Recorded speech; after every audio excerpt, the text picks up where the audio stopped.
Hello दोस्तों, आज का जो उन्वान है वो एक ख्वाब अगर ये सच हो जाए तो हम कामयाब रहेंगे। ये ख्वाब क्या है? सोच के देखें। अगर सुन्नी और शिया दोनों एक हो जाएं तो क्या कुछ नहीं कर सकते। 2020 की जो सेंसेक्स का जो डाटा है उसके हिसाब से 1.9 बिलियन मुस्लिम्स हैं, जिसमें से सुन्नी मुस्लिम्स 85 टू 90% और शिया मुस्लिम्स 10 टू 15% जो है उसकी पॉपुलेशन है। इतनी पॉपुलेशन होते हुए, 57 कंट्रीज होते हुए, आज हमारी आवाज सुनने वाला कोई नहीं, कि हम में इत्तेहाद नहीं है। यही सबसे बड़ी वजह है। अगर आप देखें, जैसा कि सबसे बड़ा जो मसला है हमारे पास वो है सुन्नी और शिया।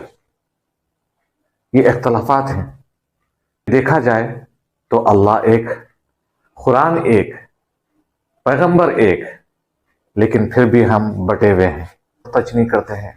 हम एक दूसरे को नीचे ढकेल रहे हैं। अगर हम दोनों एक हो जाएं तो ये कितना अच्छा होगा। अगर हम दोनों एक हो जाएं तो हम क्या कुछ नहीं कर सकते। क्या कुछ नहीं कर सकते इन द सेंस, हम क्या बेहतरी नहीं कर सकते। आज जितने भी कौमें हैं वो आगे ही आगे जा रहे हैं और हम जहां थे वहां से नीचे आ रहे हैं।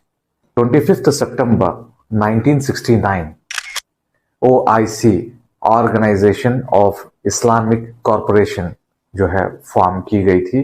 ये इस्लामिक जो है ऑर्गेनाइजेशन थी जो मुस्लिम्स के जो इश्यूज हैं उसको एड्रेस करने के लिए बनाई गई थी।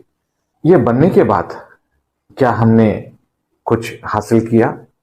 क्या उससे जो आउटकम निकलता है क्या वो हमारे लिए मुफीद साबित हुई, फायदेमंद साबित हुई?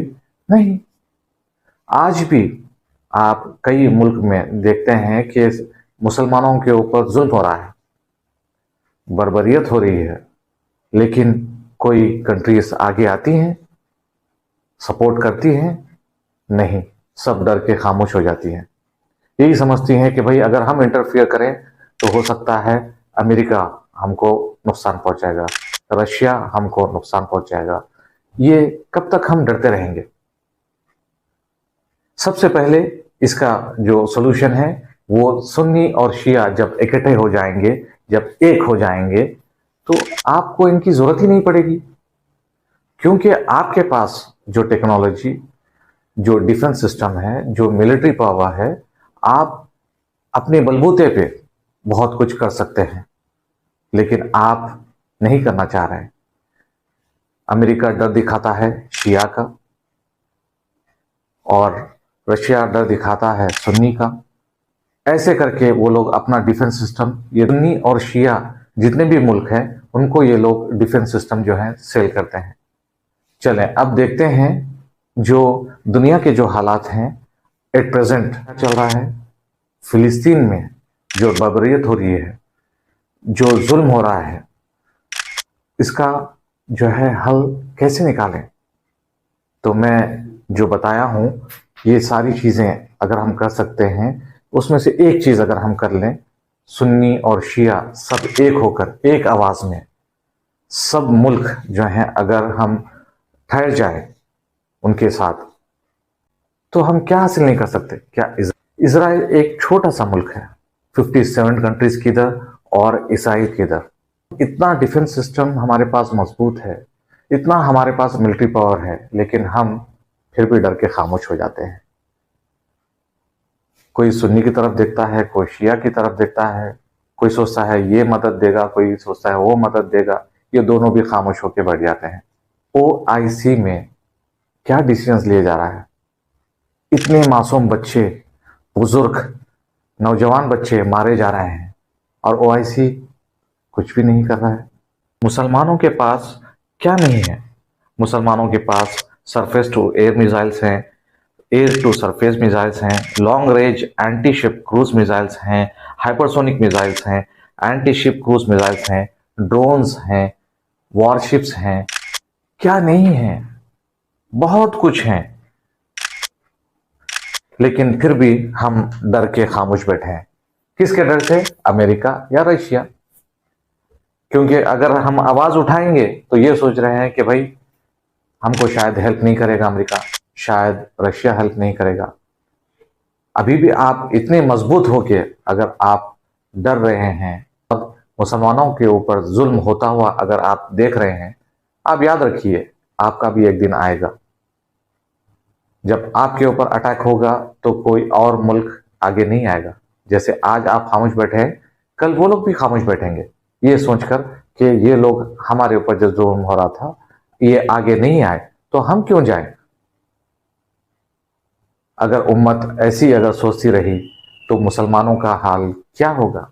ये नहीं कह रहा कि आप किसी मुल्क पे जो है जुल्म करें, किसी लोग पे जुल्म करें, ऐसे नहीं कह रहा।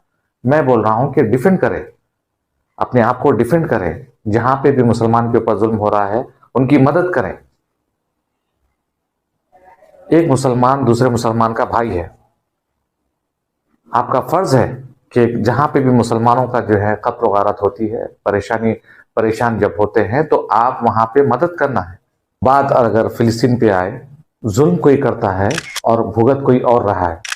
जैसा कि आपको मालूम है होलोकॉस्ट के नाम से हिटलर ने 6 मिलियन जूस को कत्ल किया था। 1939 से 1945 तक जेनोसाइड हुआ था। तब फिलिस्तीनियों ने दावत दी और कहा आओ यहां पे रहो। अगर आप ये तस्वीरें देखेंगे उनकी जो हालत थी जब वो आए थे वो कैसी थी।